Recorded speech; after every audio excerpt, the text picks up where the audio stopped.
Hey folks, Gary here. Happy Thursday morning to you. Man, I hope your day is starting off just fantastic. What a great day to be alive. Every day we walk with the Lord is such a good, awesome day. It really, really is. And we've been talking about hope this week. Hope is important. Hope influences us.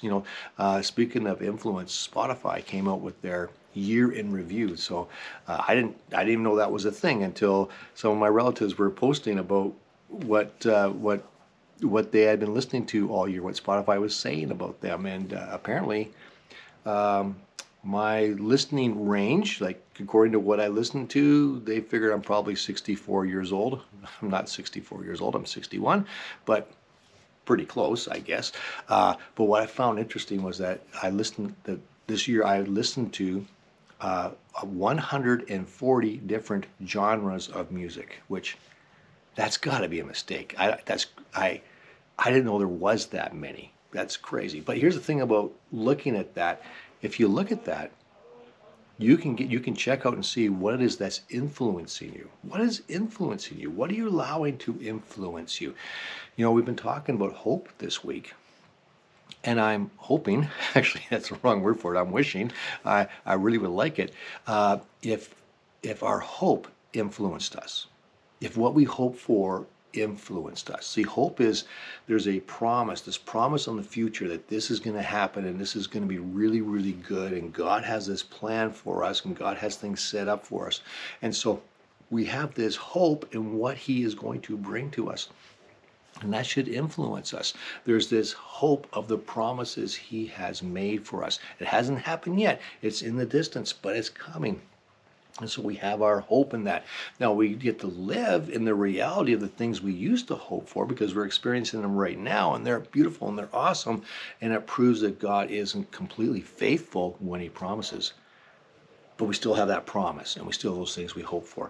And so I want to look at Matthew 2, verses 1 and 2. And of course, this is one of these favorite passages of Scripture around Christmas time. It's about the wise men coming to see Jesus. And so Matthew 2, verses 1 and 2. Jesus was born in Bethlehem in Judea during the reign of King Herod. About that time, some wise men from eastern lands arrived in Jerusalem asking, "Where is the newborn King of the Jews? We saw his star as it rose, and we have come to worship him." They had an expectation. They had a hope. The stories of this king being born in Jerusalem, the stories of this king being born in Israel, the king of the Jews, this would have been passed down from generation to generation to generation to generation for these wise men. Right? These would have been descendants of probably the folks that were ruling over the Hebrews when they were exiled into Babylon, and they would have heard these stories.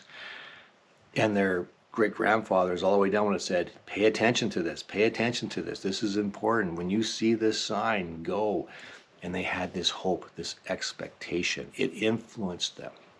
We should have that same thing. We should have this hope and this expectation for the things that God is going to do in our lives. We should have a hope and expectation for what He's going to be doing this week, in this month, in our town, in our communities.